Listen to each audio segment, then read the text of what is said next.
This is Manish, welcome to sir classes. Subscribe करें sir classes को, press करें bell icon को ताकि आपको सही समय पर वीडियो मिल सके। आज की इस वीडियो में मैं बात करने जा रहा हूँ आरएमएसए, राष्ट्रीय माध्यमिक शिक्षा अभियान। ये आपको क्लास 9 और 10th के लिए एक योजनाएं थी जो लगा गवर्नमेंट को कि एलिमेंट्री एजुकेशन के बाद इसमें अब इसकी गुणवत्ता को सुधारने का मौका दिया जाए। तो इसीलिए इस वीडियो में काफ़ी इंपॉर्टेंट हो जाता है हमारे एग्जाम के पॉइंट ऑफ व्यू से। जितने भी सारे टीचिंग एग्जाम्स होते हैं, स्टेट, सीटेट और बीएड, तो उन सभी के लिए भी काफ़ी इंपॉर्टेंट हो जाता है। इस वीडियो को आप अंत तक देखें ताकि आपको पूरी कॉन्सेप्ट समझ में आ जाए। तो वीडियो को स्टार्ट करते हैं। आज की इस वीडियो में हम बात करेंगे राष्ट्रीय माध्यमिक शिक्षा अभियान, जिसे आरएमएस कहा जाता है। ठीक है, इस भी एक ऐसी योजना थी जो शिक्षा के लिए स्टार्ट किया गया था। ठीक है, इसमें आखिर सरकार की क्या जरूरत, क्या ऐसी चीजें दिखी कि सरकार को ये योजना स्टार्ट करना पड़ा। ठीक है ना, जैसे इससे पहले भी बहुत सारी योजनाएं चल रही थी शिक्षा से लेकर, जैसे कि आपका बात करते सर्व शिक्षा अभियान हो गया, एलिमेंट्री एजुकेशन हुआ। तो ऐसी क्या जरूरत पड़ी जो राष्ट्रीय माध्यमिक शिक्षा अभियान को स्टार्ट करना पड़ा। तो इसमें हम लोग बात करेंगे इसका मेन जो ऑब्जेक्टिव था। ठीक है, इसका जो फीचर्स क्या होते हैं, इसमें टीचर्स और गुणवत्ता क्या होती है एजुकेशन की, किस क्लास तक के बच्चों को पढ़ाया जाता है, और इसमें कितनी डिस्टेंस होती है, क्या स्कूल फैसिलिटीज होती है, इंफ्रास्ट्रक्चर देख लेंगे। इस सब पर आज हम बात करने जा रहे हैं। ठीक है, तो अब हम बात करते हैं कि राष्ट्रीय शिक्षा माध्यमिक जो आरएमएस के अकॉर्डिंग इसको शॉर्ट में कहा जाता है, इसमें जो था मेनली जो ये स्टार्ट किया गया था वो 9 और 10 क्लास के बच्चे के लिए। ठीक है, तो इसमें बताया गया था कि जो भी यानी secondary education nook and corner की कंट्री के जितने भी बच्चे हैं जो मतलब ड्रॉप आउट कर रहे थे 9 और 10 क्लास में, तो उनकी ड्रॉप आउट को रोकने के लिए, उनकी इनरोलमेंट को बढ़ाने के लिए, ठीक है, रिटेंशन को बढ़ाने के लिए ये योजनाएं को स्टार्ट किया गया था। तो इसमें बात कहा गया था कि 5 किलोमीटर के अंदर जो आपका हाई स्कूल होनी चाहिए, और एक फिर 9 क्लास को 5 किलोमीटर के अंदर रखना है, फिर उसके बाद आप 10 क्लास को देखना है तो 7 किलोमीटर के अंदर रखना है। ठीक है, ये सभी चीजें इसमें बताई गई थी। ठीक है, तो आरएमएस से जो था ये most recent initiative government of India achieve the goal of universalization of secondary education. तो गवर्नमेंट ने क्या किया कि जो सर्व शिक्षा अभियान के तहत उन्होंने जो स्कीम चलाया था जो एलिमेंट्री एजुकेशन को लेकर, उसमें क्या था कि जो रिटेंशन और इनरोलमेंट की जो नंबर्स थे वो काफी इंक्रीज दिखा। इससे मोटिव होकर, इससे इनकरेज होकर क्या किया गवर्नमेंट ने, ये भाई प्रोग्राम सोचा कि अब भाई 8 क्लास तक तो हो गई, अब 9-10 के लिए भी कुछ प्रोग्राम होनी चाहिए, उसमें भी रिटेंशन और एनरोलमेंट बढ़नी चाहिए, उसमें भी बच्चे की नामांकन की प्रक्रिया जो होती है और उसमें भी जो नामांकन की स्थिति होती है वो तेज आनी चाहिए। इस सब को देखते हुए ये चीजें स्टार्ट की थी। तो बात करते हैं, HRD minister has taken note of this and now plan to implement a secondary education scheme called Rashtriya Madhyamik शिक्षा अभियान। 11th प्लान के तहत एट टोटल, इसमें 11वीं प्लान के तहत इसको क्या किया गया था, स्टार्ट किया गया था। ठीक है, तो इसको बोल सकते 11वीं प्लान यानी 2007।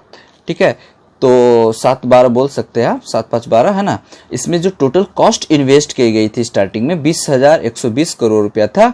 ठीक है, तो इसको आप बोल सकते हैं कि इस स्कीम का जो मेन डेट था लॉन्च करने का वो मार्च 2009 था। ठीक है, इसका ऑब्जेक्टिव जो था enhance access to secondary education, it improve its quality, यानी इसका ऑब्जेक्टिव जो था कि जो सेकेंडरी एजुकेशन में उनकी जो नंबर है उसको बढ़ाया जाए और जो एजुकेशन की क्वालिटी उसको इंप्रूव किया जाए, ये गवर्नमेंट का मोटो था। ठीक है, तो इसमें आपका बात करते हैं कि जो achieve the enrolment rate 75% from 52.29 इन 2005 से यानी 52.29 से 75% का ये टारगेट रखा गया है सेकेंडरी स्टेज में विद इन 5 ईयर्स, यानी 5 वर्ष के अंदर में बोला गया कि 52.9% जो है ना उसको आप 75% में कन्वर्ट करें। ठीक है, इस योजना से। ठीक है, under RMSA the responsibility to develop secondary education management information system given to department education planning, national university of education planning and administration, नूपिया। ठीक है, अब इसमें हम बात करते हैं कि पर्पस क्या था आरएमएसए का? तो इसका मेन जो पर्पस था आपका देख सकते हैं कि firstly the vision of secondary education is to make good quality of education, है ना। इसमें गुड क्वालिटी एजुकेशन प्रोवाइड करनी थी वैसे यंग चिल्ड्रेन को जो 14 से 18 के बीच में होते हैं, ठीक है। यानी सेकेंडरी एजुकेशन अप्रॉक्स इसमें एज के हिसाब से अगर देखें तो फिर ये हो जाएगा। लेकिन इसमें बात कही गई थी मेनली 9 और 10 क्लास वाले के लिए कि उनको जो एजुकेशन की क्वालिटी है वो अच्छी होनी चाहिए, ठीक है। इसमें दूसरी बात कही गई थी, पॉइंट देखेंगे कि to provide secondary schools with a reasonable distance that is 5 kilometre for secondary schools and 7 to 10 kilometre for high secondary school. तो इसमें बोला गया था कि सेकेंडरी स्कूल्स के लिए 5 किलोमीटर होनी चाहिए और जो हाई सेकेंडरी स्कूल्स है उसको आप क्या 7 से 10 किलोमीटर होनी चाहिए, ठीक है। इसमें दूसरी फैसिलिटी जो बात कही गई थी, to provide access to secondary education with special reference like that कि इकोनॉमिकली वीकर सेक्शन जो सोसाइटी में जो वर्ग आते हैं उन पर ध्यान देना है, द एजुकेशनली बैकवर्ड सेक्शन से जो आते हैं उस पर ध्यान देना है, the girls and the disable children पर, रूरल एरिया में जो रहते हैं उन सभी को मेन फोकस किया गया था, कॉन्सेंट्रेट किया गया था उन सभी बच्चों पर जो फिजिकली डिजेबल्ड है या फिर फाइनेंशियली प्रॉब्लम में है या फिर वीकर सेक्शन से आते हैं। इस सभी चीजों पर इन्होंने ज्यादा फोकस किया था, ठीक है। और वैसे कास्ट पर भी ध्यान जो मार्जिनलाइज्ड हो रहे थे लाइक दैट कि एससी हो गया, एसटी, ओबीसी, है ना। एजुकेशनली उनका बैकग्राउंड जो देख सकते हैं, बैकवर्ड माइनॉरिटी ईबीए में आ जाते हैं। इस सभी चीजों को देखते हुए आरएमएसए की स्टार्ट किया गया था, ठीक है। आगे बढ़ अब इसमें मेन ऑब्जेक्टिव देखते हैं कि इसमें इंश्योर करना था कि और जितने भी सेकेंडरी स्कूल्स हैं उनमें फिजिकली फैसिलिटी हो, स्टाफ की कोई कमी ना हो, है ना। Supply at least according to prescribe standard through financial support, ये सभी की एक बेस पर स्टाफ की चीजों की जरूरतों को मतलब पूरा किया जाए, ये सभी चीजों को। नेक्स्ट पॉइंट, इसमें बात किया गया था कि जैसे एरिया के हिसाब से उन्हें सुविधा प्रदान की जाए, ट्रांसपोर्टेशन की फैसिलिटी प्रोवाइड की जाए।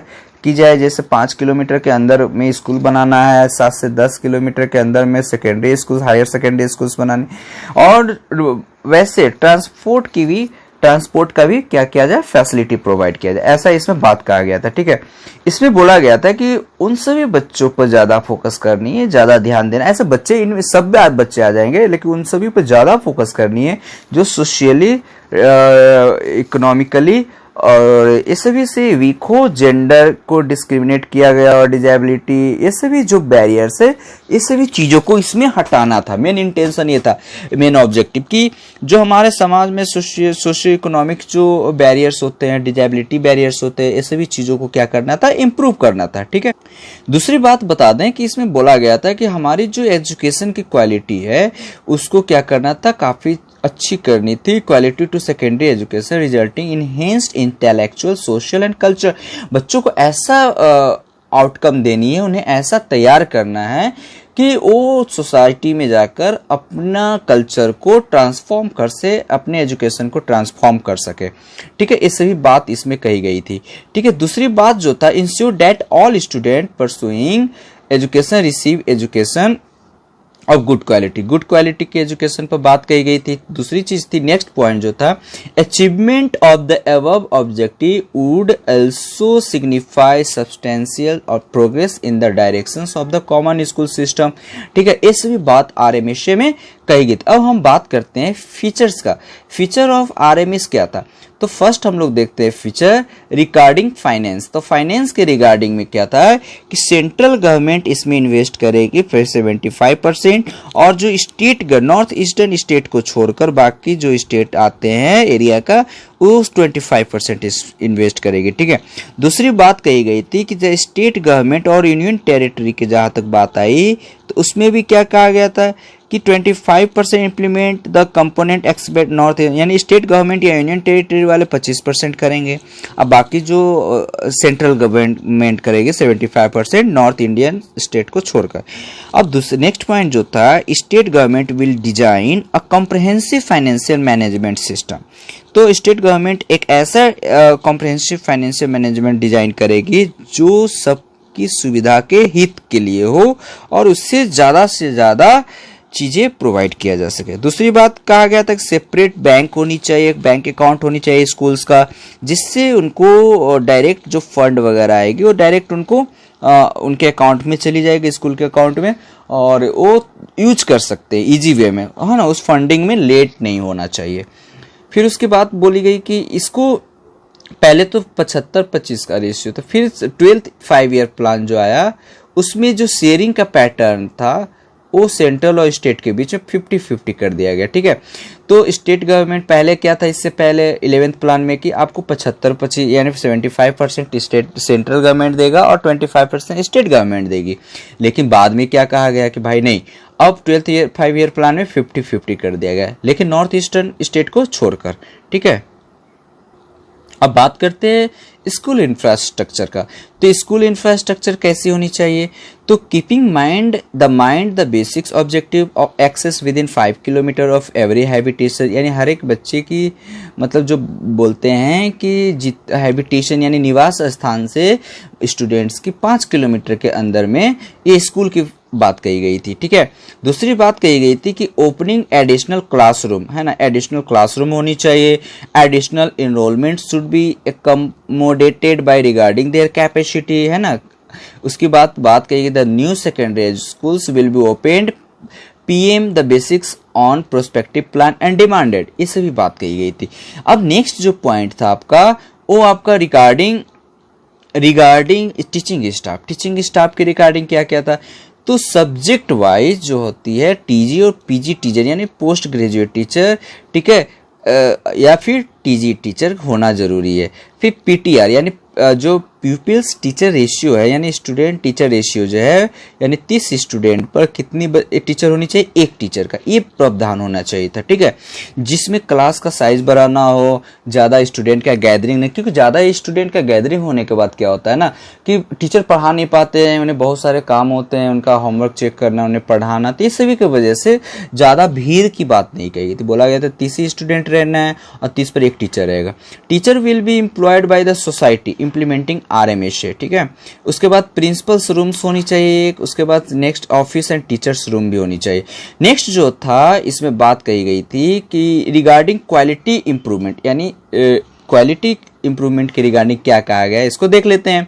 तो it needs quality infrastructure, teacher qualification competency in schools, okay, preparation of new syllable and text book. तो इसमें बोला गया था कि हम ऐसे नहीं चीज़ों को इम्प्रूव कर सकते हैं कि जब तक हम लोग डिमांड आज की जो प्रेजेंट एरा में क्या रिक्वायरमेंट है उस अकॉर्डिंग हमारा टेक्स्ट बुक का चेंज होना चाहिए, हमारी सिलेबस में चेंजेस आना चाहिए, जिससे क्या हो सकता है बच्चों में न्यू टेक और न्यू नॉलेज को हम इनबिल्ड कर सकते हैं, उन्हें प्रोवाइड कर सकते हैं, ठीक है। नेक्स्ट बात कही गई थी लैबोरेटरी का होना चाहिए, इक्विपमेंट्स होनी चाहिए, है ना, नीडेड, जो हमारे एजुकेशनल करिकुलम फ्रेमवर्क में NCF 2005 में भी ये क्या है मेंशन किया गया, कहा गया है कि वो सभी फैसिलिटी इक्विपमेंट्स स्टूडेंट को प्रोवाइड किया जाना चाहिए जिससे बच्चे की डेवलपमेंट में मदद मिले, ठीक है। नेक्स्ट बात करते हैं there will be special class for art and craft. इसमें बात कहा गया था कि आर्ट एंड क्राफ्ट के लिए एक स्पेशल क्लास होनी चाहिए, स्पेशल पीरियड होनी चाहिए, हाँ। और आर्ट एंड क्राफ्ट की जो बात आता है तो आर्ट एंड क्राफ्ट जो होनी चाहिए लीजर टाइम के बाद, यानी हाफ जो टाइम होता है लंच के बाद होना चाहिए। All school needs to equip with library, सभी स्कूल्स को जरूरत है एक लाइब्रेरी की, ICT, है ना, information computer technology and link with EduSat, है ना। EduSat जो था ये क्या था, एक इसको EduSat सैटेलाइट का नाम था, ठीक है, जिसको EduSat एक प्रोग्राम का नाम था जिसको GSAT के थ्रू GSAT 3 के थ्रू क्या था जोड़ा गया था। इसमें क्या था कि इसको डायरेक्ट एजुकेशनल जो रूम था स्कूल का, जहाँ से क्लासरूम जो इंटेलेक्चुअल कर सकते हैं, इंटरेक्ट कर सकते हैं, तो इसमें वो कोई बफरिंग ना हो, चीज़ों को डिलीवर करने में या प्रोवाइड करने में मटेरियल को कोई प्रॉब्लम ना हो, तो इसको डायरेक्ट EduSat से जोड़ दिया गया, यानी एजुकेशनल सैटेलाइट से जोड़ दिया गया। है ना, that provide the country with satellite based two-way communication to classroom for delivering educational material, student assessment and examination reform and capacity building of teachers। ठीक है, इससे जो टीचर्स की जो कैपेसिटी होती है उसको बिल्डअप करने में इम्प्रूवमेंट आएगी। And PPP triple PP public private partnership पर भी इसमें बात कही गई थी। दूसरा चीज special focus on special section group, तो इसमें बोला गया कि गर्ल्स का एजुकेशन पर ध्यान दिया गया, SC ST OBC एजुकेशन पर ध्यान दिया गया। फिर बात किया गया एजुकेशनली बैकवर्ड माइनॉरिटी पर ध्यान दिया गया। फोकस ऑन सिविल वर्क्स, ठीक है, programme fund and civil work should not exceed the ceiling of 33% and effort to improve school environment, है ना, इसको क्या करना है, स्कूल इन्वायरमेंट को इम्प्रूव करनी है। Additional few element will be made, है ना, जो हमारे कैसे करेंगे तो वो चीज़ करना है हमें, जो पुरानी चीज़ें हो चुकी है उसके जगह पर नई चीज़ें लानी है, अपनी जो आज की रिक्वायरमेंट है उसके अकॉर्डिंग हम इक्विपमेंट लानी है। इस सभी चीज़ों से क्या हो सकता है, स्कूल का इन्वायरमेंट, स्कूल की जो बच्चे की एजुकेशन प्रोवाइड करने की जो टेक्नोलॉजी होगा उसमें क्या कर सकते हैं हम लोग, हेल्पफुल होगा। इस सभी RMSA में बात कही गई थी। Provision for renewable energy utilisation, ये सभी चीज़ें बात कही गई। अब रोल ऑफ स्टेट गवर्नमेंट की क्या रोल होनी चाहिए, तो इस सभी चीज़ों को हम लोग देख लेते हैं। ठीक है, तो right to information act should be follow in both letter and spirit। okay, the central government as well as state government shall prepare an annual report। तो इसमें यही सब बात कही गई कि दोनों स्टेट गवर्नमेंट हो और सेंट्रल गवर्नमेंट दोनों मिलकर काम करे। उन लोग को बोला गया कि एनुअल रिपोर्ट तैयार करो। फाइनेंशियल ऑडिट होनी चाहिए, मैंडेटरी है ना। There will be grievance redress of officer to as school level and district, यानी एक ग्रीवेंस रिड्रेस ऑफिसर होनी चाहिए स्कूल लेवल पर और डिस्ट्रिक्ट लेवल पर। तो यही सब RMS की ऑब्जेक्टिव थी, फीचर्स थी, और ये काफ़ी मतलब 9 और 10 क्लास के लिए थी। ठीक है, तो आई होप ये वीडियो आप लोग को अच्छी लगी होगी। तो प्लीज़ अगर फिर भी किसी प्रकार की कोई डाउट है तो आप मेरे कमेंट बॉक्स में कमेंट कर सकते हैं, पूछ सकते हैं। अगर वीडियो अच्छी लगे तो प्लीज़ शेयर करें, लाइक करें, सब्सक्राइब करें। Thank you so much for watching.